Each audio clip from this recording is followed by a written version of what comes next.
First Samuel chapter 1. There was a certain man of Ramathaim Zophim, of the hill country of Ephraim, whose name was Elkanah the son of Jeroham, son of Elihu, son of Tohu, son of Zuph, an Ephrathite. He had 2 wives. The name of the one was Hannah, and the name of the other Peninnah. And Peninnah had children, but Hannah had no children. Now this man used to go up year by year from the city to worship and to sacrifice to the Lord of hosts at Shiloh, where the 2 sons of Eli, Hophni and Phinehas, were priests of the Lord. On the day when Elkanah sacrificed, he would give portions to Peninnah his wife and to all her sons and daughters, but to Hannah he gave a double portion, because he loved her, though the Lord had closed her womb. And her rival used to provoke her grievously to irritate her, because the Lord had closed her womb. So it went on year by year. As often as she went to the house of the Lord, she used to provoke her. Therefore Hannah wept and would not eat. And Elkanah her husband said to her, Hannah, why do you weep? And why do you not eat?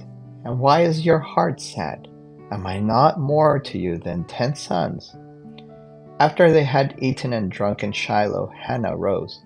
Now Eli the priest was sitting on the seat beside the doorpost of the temple of the Lord.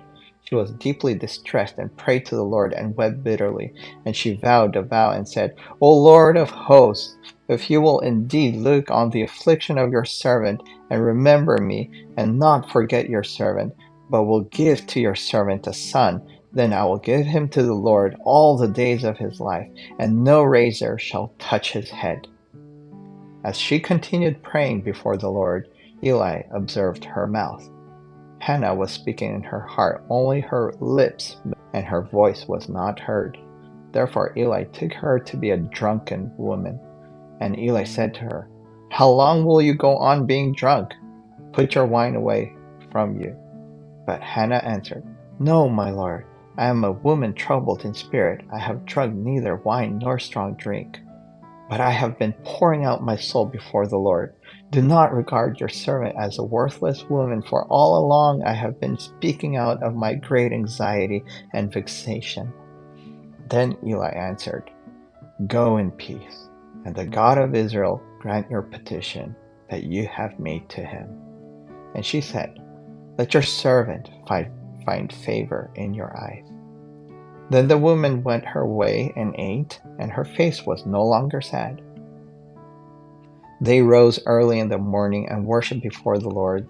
Then they went back to their house at Ramah. And Elkanah knew Hannah, his Lord remembered her. And in due time Hannah conceived and bore a son, and she called his name Samuel, for she said, I have asked for him from the Lord. The man, Elkanah, and all his house went up to offer the Lord the yearly sacrifice and to pay his vow. But Hannah did not go up, for she said to her husband, As soon as the child is weaned, I will bring him, so that he may appear in the presence of the Lord and dwell there forever. Elkanah her husband said to her, Do what seems best to you.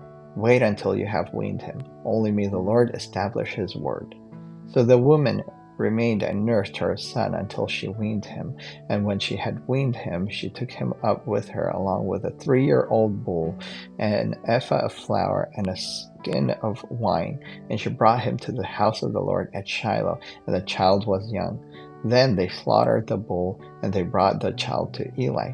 And she said, O my Lord, as you live, my Lord, I am the woman who was standing here in your presence, praying to the Lord. For this child I prayed, and the Lord has granted me my petition that I made to him.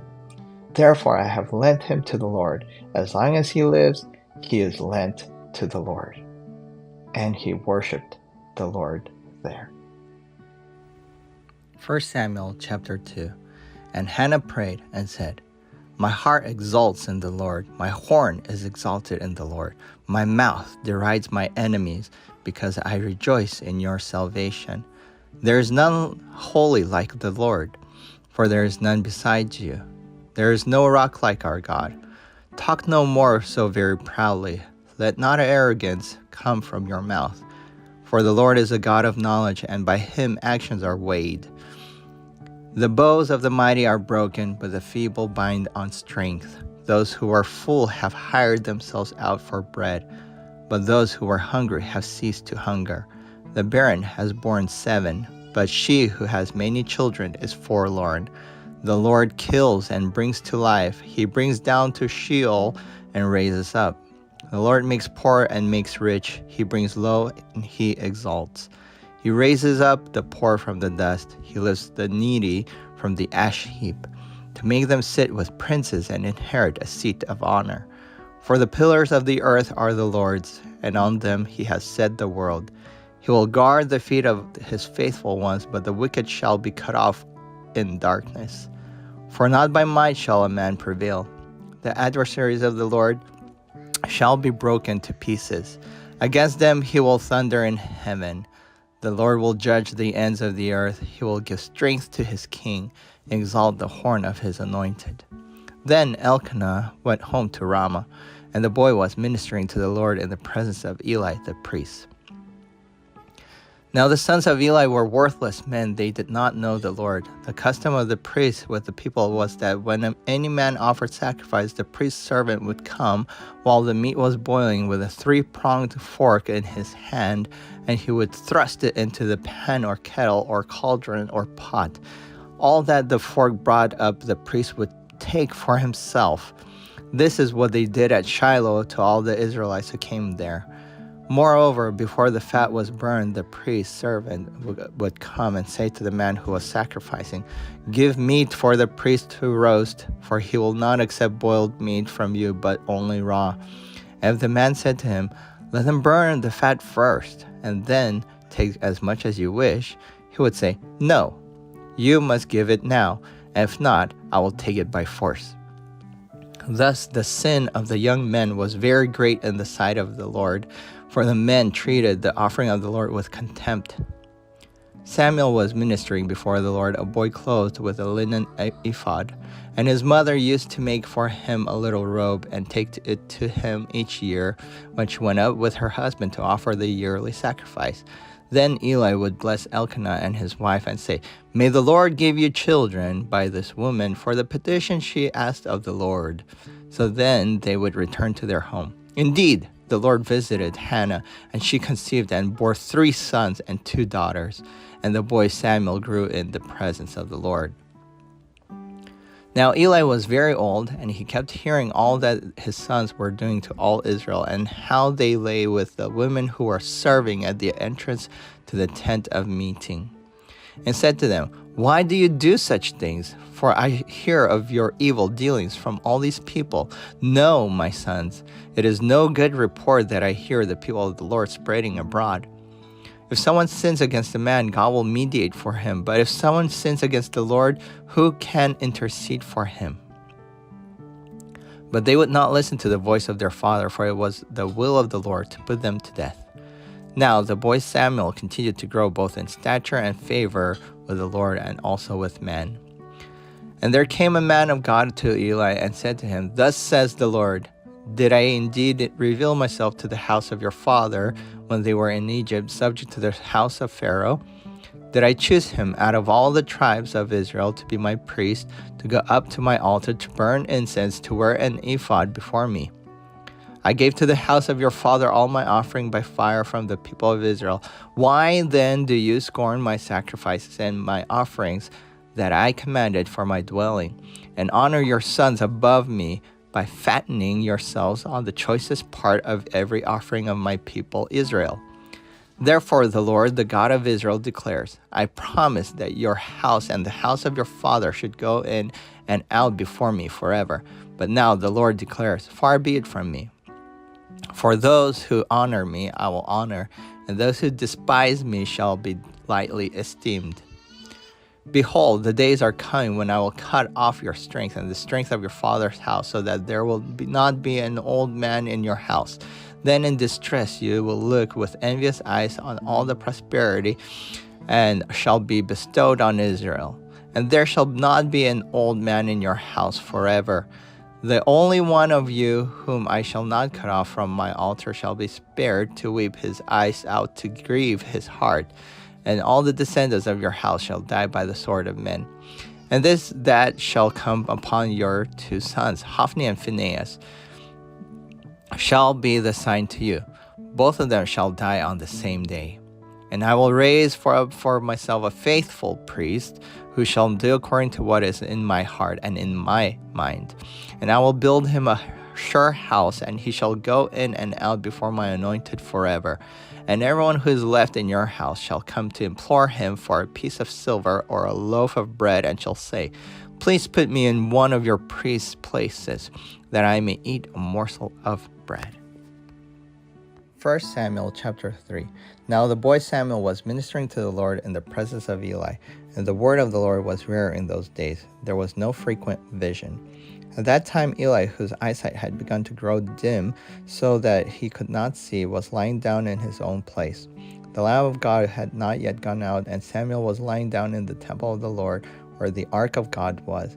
Then the Lord called Samuel, and he said, Here I am, and ran to Eli and said, Here I am, for you called me.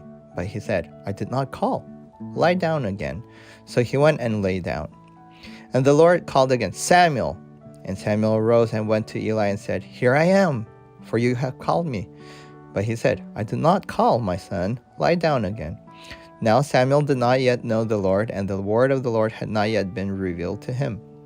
And the Lord called Samuel again the 3rd time, and he arose and went to Eli and said, Here I am, for you called me.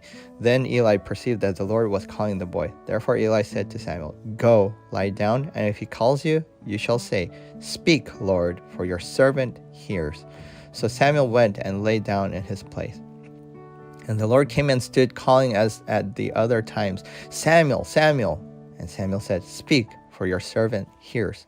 Then the Lord said to Samuel, Behold, I am about to do a thing in Israel at which the 2 ears of everyone who hears it will tingle.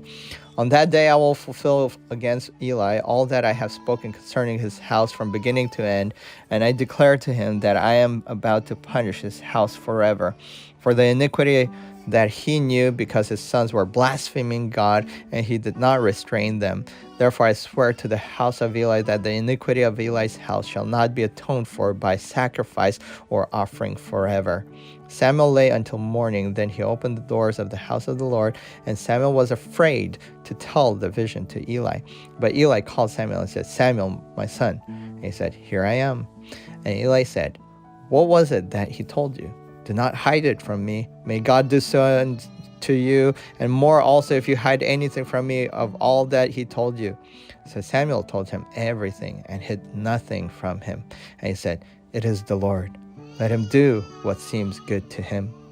And Samuel grew, and the Lord was with him, and let none of his words fall to the ground. And all Israel from Dan to Beersheba knew that Samuel was established as a prophet of the Lord.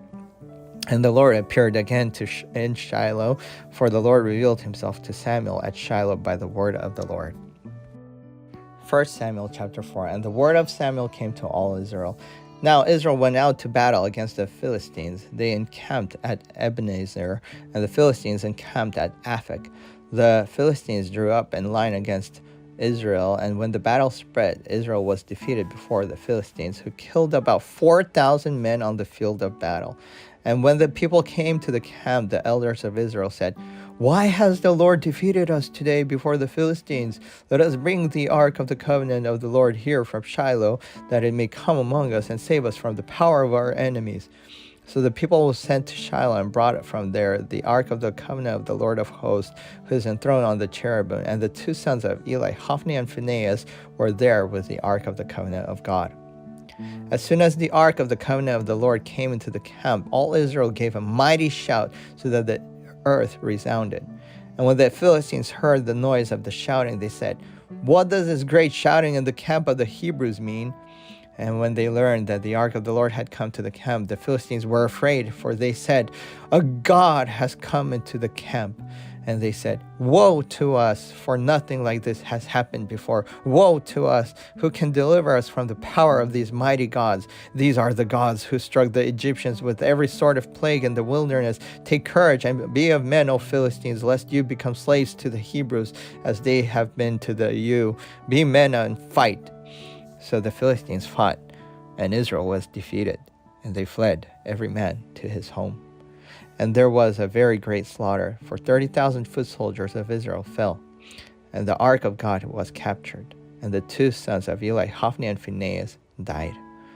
A man of Benjamin ran from the battle line and came to Shiloh the same day with his clothes torn and with dirt on his head. When he arrived, Eli was sitting on his seat by the road watching, for his heart trembled for the ark of God. And when the man came into the city and told the news, all the city cried out. When Eli heard the sound of the outcry, he said, "What is this uproar?" Then the man hurried and came and told Eli. Now Eli was 98 years old, and his eyes were set to that he could not see. And the man said to Eli, "I am he who has come from the battle. I fled from the battle today." And he said, "How did it go, my son?" He who brought the news answered and said, "Israel has fled before the Philistines, and there has also been a great defeat among the people. Your two sons also, Hophni and Phinehas, are dead, and the ark of God has been captured." As soon as he mentioned the ark of God, Eli fell over backward from his seat by the side of the gate, and his neck was broken, and he died. For the man was old and heavy. He had judged Israel 40 years. Now his daughter-in-law, the wife of Phinehas, was pregnant, about to give birth. And when she heard the news that the ark of God was captured and that her father-in-law and her husband were dead, she bowed and gave birth, for her pains came upon her. And about the time of her death, the women attending her said to her, "Do not be afraid, for you have borne a son." But she did not answer or pay attention. And she named the child Ichabod, saying, "The glory has departed from Israel," because the ark of God had been captured, and because of her father-in-law and her husband. And she said, "The glory has departed from Israel, for the ark of God has been captured." 1 Samuel chapter 5. When the Philistines captured the ark of God, they brought it from Ebenezer to Ashdod. Then the Philistines took the ark of God and brought it into the house of Dagon and set it up beside Dagon. And when the people of Ashdod rose early the next day, behold, Dagon had fallen face downward on the ground before the ark of the Lord. So they took Dagon and put him back in his place. But when they rose early in the next morning, behold, Dagon had fallen face downward on the ground before the ark of the Lord. And the head of Dagon and both his hands were lying cut off on the threshold. Only the trunk of Dagon was left to him. This is why the priests of Dagon and all who enter the house of Dagon do not tread on the threshold of Dagon in Ashdod to this day. The hand of the Lord was heavy against the people of Ashdod, and he terrified and afflicted them with tumors, both Ashdod and its territory. And when the men of Ashdod saw how things were, they said, "The ark of the Lord God of Israel must not remain with us, for his hand is hard against us and against Dagon our God." So they sent and gathered together all the lords of the Philistines and said, "What shall we do with the ark of the God of Israel?" They answered, "Let the ark of the God of Israel be brought around to Gath." So they brought the ark of the God of Israel there. But after they had brought it around, the hand of the Lord was against the city, causing a very great panic, and he afflicted the men of the city, both young and old, so that tumors broke out on them. So they went. They sent the ark of God to Ekron. But as soon as the ark of God came to Ekron, the people of Ekron cried out, "They have brought around to us the ark of the God of Israel to kill us and our people." They sent therefore and gathered together all the lords of the Philistines and said, "Send away the ark of the God of Israel, and let it return to its own place, that it may not kill us and our people." For there was a deathly panic throughout the whole city. The hand of God was very heavy there. The men who did not die were struck with tumors, and the cry of the city went up to heaven. 1 Samuel chapter 6. The ark of the Lord was in the country of the Philistines 7 months. And the Philistines called for the priests and the diviners and said, "What shall we do with the ark of the Lord? Tell us what we shall send it to its place." They said, "If you send away the ark of the God of Israel, do not send it empty, but by all means return him a guilt offering. Then you will be healed, and it will be known to you why his hand does not turn away from you." And they said, "What is the guilt offering that we shall return to him?" They answered, 5 golden tumors and 5 golden mice, according to the number of the lords of the Philistines. For the same plague was on all you and all your lords. So you must make images of your tumors and images of your mice that ravaged the land, and give glory to the God of Israel. Perhaps he will lighten his hand from off you and your gods and your lands. Why should you harden your hearts as the Egyptians and Pharaoh hardened their hearts? After he had dealt severely with them, did they not send the people away and they departed? Now then, take and prepare a new cart and 2 milk cows on which there was never came a yoke. The cows to the cart, but take the calves home away from them. And take the ark of the Lord and place it on the cart, and put in a box at its side the figures of gold, which you are returning to him as a guilt offering. Then send it off and let it go its way, and watch. If it goes up to the way to its own land, the Beth Shemesh, then it is he who has done us this great harm. But if not, then we shall know that it is not his hand that struck us. It happened to us by coincidence. The men did so, and took 2 milk cows and yoked them to the cart and shut up their calves at home. And they put the ark of the Lord on the cart and the box with the golden mice and the images of their tumors, and the cows went straight in the direction of Beth Shemesh along one highway, lowing as they went. They turned neither to the right nor to the left, and the lords of the Philistines went after them as far as the border of Beth Shemesh. Now the people of Beth Shemesh were reaping their wheat harvest in the valley. And when they lifted up their eyes and saw the ark, they rejoiced to see it. The cart came into the field of Joshua of Beth Shemesh and stopped there. A great stone was there, and they split up the wood of the cart and offered the cows as a burnt offering to the Lord. And the Levites took down the ark of the Lord and the box that was beside it, in which were the golden figures, and set them upon the great stone. And the men of Beth Shemesh offered burnt offerings and sacrifices on that day to the Lord. And when the 5 lords of the Philistines saw it, they returned that day to Ekron. There are the golden tumors. These are the golden tumors that the Philistines returned as a guilt offering to the Lord. 1 for Ashdod, 1 for Gaza, 1 for Ashkelon, 1 for Gath, 1 for Ekron. And the golden mice, according to the number of all the cities of the Philistines belonging to the 5 lords, both fortified cities and unwalled villages. And the great stone beside which they set down the ark of the Lord is a witness to this day in the field of Joshua of Beth Shemesh.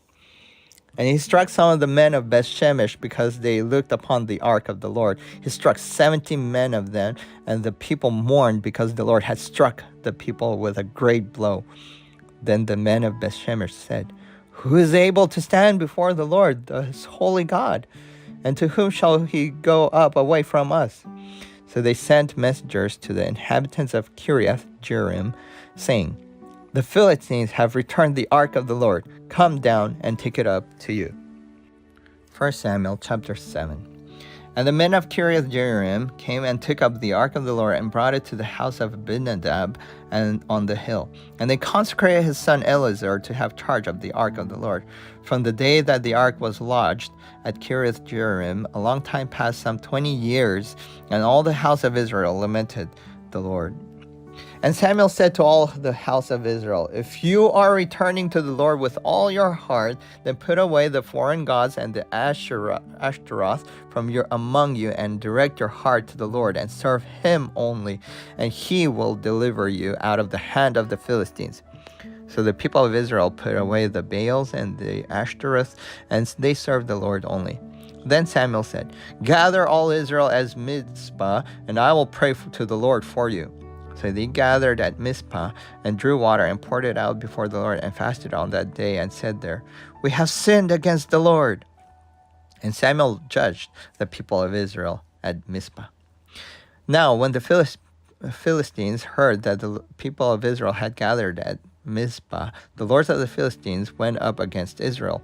And when the people of Israel heard of it, they were afraid of the Philistines. And the people of Israel said to Samuel, "Do not cease to cry out to the Lord our God for us, that he may save us from the hand of the Philistines."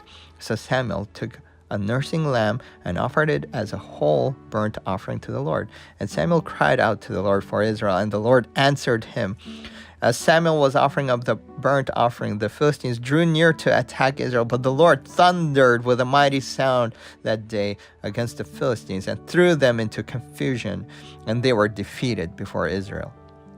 And the men of Israel went out from Mizpah and pursued the Philistines and struck them as far as below Beth-kar. Then Samuel took a stone and set it up between Mizpah and Shen and called its name Ebenezer. For he said, "Till now the Lord has helped us." So the Philistines were subdued and did not again enter the territory of Israel, and the hand of the Lord was against the Philistines all the days of Samuel. The cities that the Philistines had taken from Israel were restored to Israel from Ekron to Gath, and Israel delivered their territory from the hand of the Philistines. There was peace also between Israel and the Amorites. Samuel judged Israel all the days of his life, and he went on a circuit year by year to Bethel, Gilgal, and Mizpah. And he judged Israel in all these places. Then he would return to Ramah, for his home was there. And there also he judged Israel, and he built there an altar to the Lord. 1 Samuel chapter 8. When Samuel became old, he made his sons judges over Israel. The name of his firstborn son was Joel, and the name of his second, Abijah. They were judges in Beersheba. Yet his sons did not walk in his ways, but turned aside after gain. They took bribes and perverted justice. Then all the elders of Israel gathered together and came to Samuel at Ramah and said to him, "Behold, you are old, and your sons did not walk in your ways. Now appoint for us a king to judge us like all the nations." But the thing displeased Samuel when they said, "Give us a king to judge us." And Samuel prayed to the Lord. And the Lord said to Samuel, "Obey the voice of the people in all that they say to you, for they have not rejected you, but they have rejected me for being king over them, according to all the deeds that they have done from the day I brought them up out of Egypt, even to this day, forsaking me and serving other gods. So they are also doing to you. Now then, obey their voice. Only you shall solemnly warn them and show them the ways of the king who shall reign over them." So Samuel told all the words of the Lord to the people who were asking for a king from him. He said, "These will be the ways of the king who will reign over you. He will take your sons and appoint them to his chariots and to be his horsemen and to run before his chariots. And he will appoint for himself commanders of thousands and commanders of fifties, and some to plow his ground and to reap his harvest and to make his implements of war and the equipment of his chariots. He will take your daughters to be perfumers and cooks and bakers. He will take the best of your fields and vineyards and olive orchards and give them to his servants. He will take the tenth of your grain and of your vineyards and give it to his officers and to his servants. He will take your male servants and female servants and the best of your young men and your donkeys and put them to his work. He will take the tenth of your flocks, and you shall be his slaves. And in that day you will cry out because of your king, whom you have chosen for yourselves, but the Lord will not answer you in that day." But the people refused to obey the voice of Samuel, and they said, "No, but there shall be a king over us, and that we also may be like all the nations, and that our king may judge us and go out before us and fight our battles." And when Samuel had heard all the words of the people, he repeated them in the ears of the Lord. And the Lord said to Samuel, "Obey their voice and make them a king." Samuel then said to the men of Israel, "Go every man to his city."